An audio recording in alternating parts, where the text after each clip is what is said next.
भगवत गीता में कहा गया है, यथा दृष्टि तथा सृष्टि, अर्थात जैसी आपकी नज़र है वैसी ही दुनिया आपको नज़र आती है। भगवान बुद्ध ने भी कहा है कि आज हम जो कुछ भी हैं वो हमारी सोच का ही नतीजा है। बाइबल में भी लिखा हुआ है कि जो कुछ हमें मिलता है वो हमारे विश्वास के अनुसार ही हमें मिलता है, और इसका यही मतलब हुआ कि हम हमारी दुनिया हर रोज़ बना रहे हैं, खुद अपने विश्वास से और अपने विचारों से। यानी कि जो कुछ आप सोच रहे होते हैं वही सब आप अट्रैक्ट कर रहे होते हैं।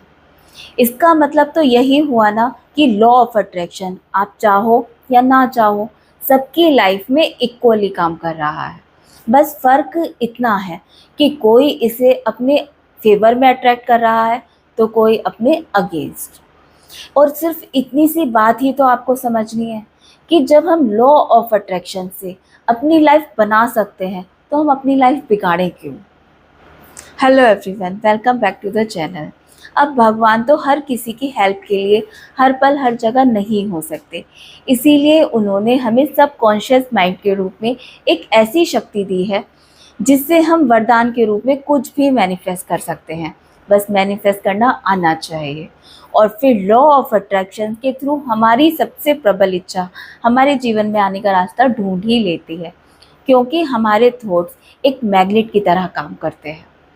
जैसे विचार हम यूनिवर्स में भेजते हैं वैसे ही सर्कमस्टांसेस हम अट्रैक्ट करते हैं।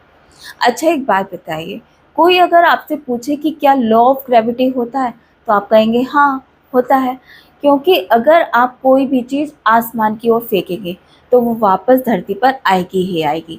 आपको इसके बारे में बहुत अच्छे से पता है।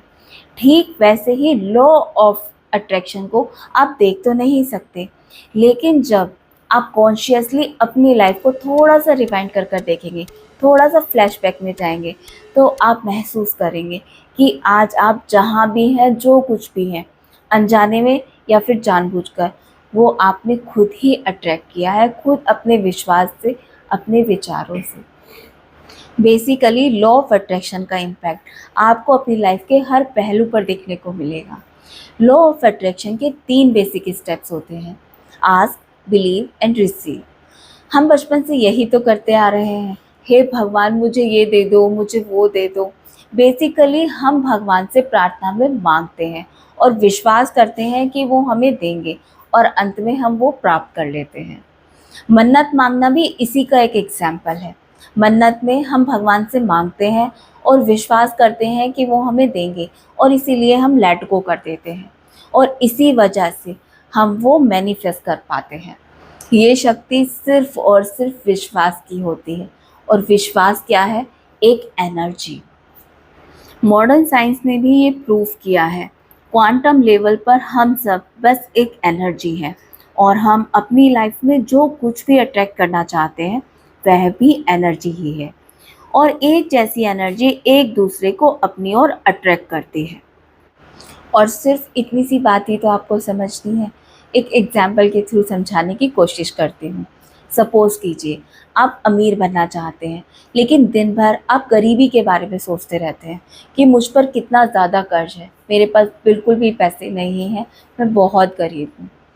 अब आप चाह तो कुछ और रहे हैं और सोच कुछ और रहे हैं।